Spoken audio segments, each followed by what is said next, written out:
श्री राम समर्थ। 20वां सर्ग।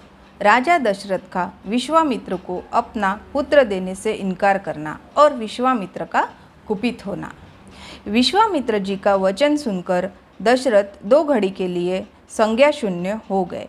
फिर सचेत हो इस प्रकार बोले, महर्षि, मेरा कमल नयन राम अभी पूरे 16 वर्ष का भी नहीं हुआ है।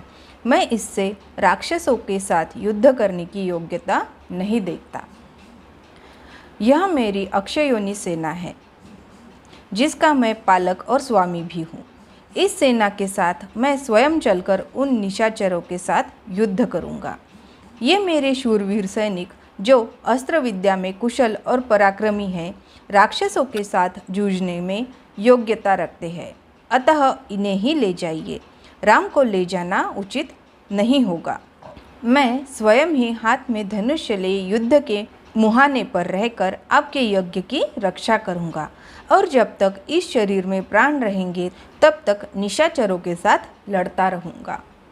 मेरे द्वारा सुरक्षित होकर आपका नियम अनुष्ठान बिना किसी विघ्न बाधा के पूर्ण होगा। अतः मैं ही वहाँ आपके साथ चलूँगा। आप राम को न ले जाइए। मेरा राम अभी बालक है। इसने अभी तक युद्ध की विद्या ही नहीं सीखी है। ये दूसरे के बलाबल को नहीं जानता है।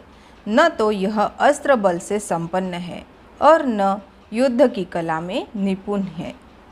अतः यह राक्षसों से युद्ध करने योग्य नहीं है, क्योंकि राक्षस माया से छल कपट से युद्ध करते हैं। इसके सिवा राम से वियोग हो जाने पर मैं 2 घड़ी भी जीवित नहीं रह सकता। मुनिश्रेष्ठ, इसलिए आप मेरे राम को न ले जाइए। यदि आपकी इच्छा राम को ले जाने की है तो सेना के साथ मैं भी चलता हूँ। मेरे साथ इसे ले चलिए। मेरी अवस्था 60,000 वर्ष की हो गई है। इस बुढ़ापे में बड़ी कठिनाइयों से मुझे पुत्र की प्राप्ति हुई है। अतः आप राम को न ले जाइए। धर्म प्रधान राम मेरे चारों पुत्रों में श्रेष्ठ है, इसलिए उस पर मेरा प्रेम सबसे अधिक है। अतः आप राम को न ले जाइए। वे राक्षस कैसे पराक्रमी है, किसके पुत्र है और कौन है, उनका डील डौल कैसा है, मुनीश्वर उनकी रक्षा कौन करते हैं, राम उन राक्षसों का सामना कैसे कर सकता है। ब्राह्मण मेरे सैनिकों को या स्वयं मुझे ही उन माया योधी राक्षसों का प्रतिकार कैसे करना चाहिए। भगवान, ये सारी बातें आप मुझे बताइए। उन दुष्टों के साथ युद्ध में मुझे कैसे खड़ा होना चाहिए, क्योंकि राक्षस बड़े बलाभिमानी होते हैं। राजा दशरथ की इस बात को सुनकर विश्वामित्र जी बोले, महाराज, रावण नाम से प्रसिद्ध एक राक्षस है जो महर्षि पुलस्त के कुल में उत्पन्न हुआ है। उसे ब्रह्मा जी से मुँह मांगा वरदान प्राप्त हुआ है, जिससे महान बलशाली और महापराक्रमी होकर बहुसंख्यक राक्षसों से घिरा हुआ वह निशाचर तीनों लोकों के निवासियों को अत्यंत कष्ट दे रहा है। सुना जाता है कि राक्षस राज रावण विश्रवा मुनि के औरस पुत्र तथा साक्षात कुबेर का भाई है। वह महाबली निशाचर इच्छा रखते हुए भी स्वयं आकर यज्ञ में विघ्न नहीं डालता। इसलिए उसकी प्रेरणा से 2 महान बलवान राक्षस मारीच और सुबाहु यज्ञ में विघ्न डाला करते हैं। विश्वामित्र मुनि के ऐसा कहने पर राजा दशरथ उनसे इस प्रकार बोले, मुनिवर, मैं उस दुरात्मा रावण के सामने युद्ध में नहीं ठहर सकता। महर्षि, आप मेरे पुत्र पर तथा मुझ मंदभागी दशरथ पर भी कृपा कीजिए, क्योंकि आप मेरे देवता तथा गुरु हैं। युद्ध में रावण का वेग तो देवता, दानव, गंधर्व, यक्ष, गरुड़ और नाग भी नहीं सह सकते, फिर मनुष्यों की तो बात ही क्या है। मुनिश्रेष्ठ, रावण समरांगण में बलवानों के बल का अपहरण कर लेता है।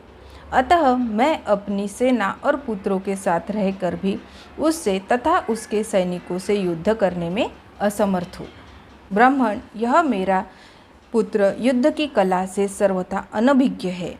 इसकी अवस्था भी अभी बहुत थोड़ी ही है, इसलिए मैं इसे किसी तरह नहीं दूंगा। मारीच और सुबाहु सुप्रसिद्ध दैत्य सुंद और उपसंद के पुत्र हैं। वे दोनों युद्ध में यमराज के समान हैं। यदि वे ही आपके यज्ञ में विघ्न डालने वाले हैं तो मैं उनका सामना करने के लिए अपना पुत्र नहीं दूंगा, क्योंकि वे दोनों प्रबल, पराक्रमी और युद्ध विषयक उत्तम शिक्षा से संपन्न हैं। मैं उन दोनों में से किसी एक के साथ युद्ध करने के लिए आपके साथ चलूँगा।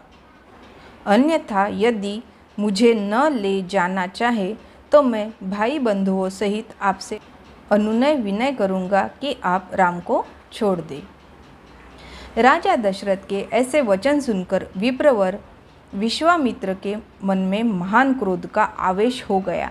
जैसे यज्ञशाला में अग्नि को भली भांति आहुति देकर घी की धारा से अभिषिक्त कर दिया जाए और वह प्रज्वलित हो उठे, उसी तरह अग्नितुल्य तेजस्वी महर्षि विश्वामित्र भी क्रोध से जल उठे। इस प्रकार श्री वाल्मीकि निर्मित आर्ष रामायण आदि काव्य के बालकांड में 20वां सर्ग पूरा हुआ। श्री राम समर्थ।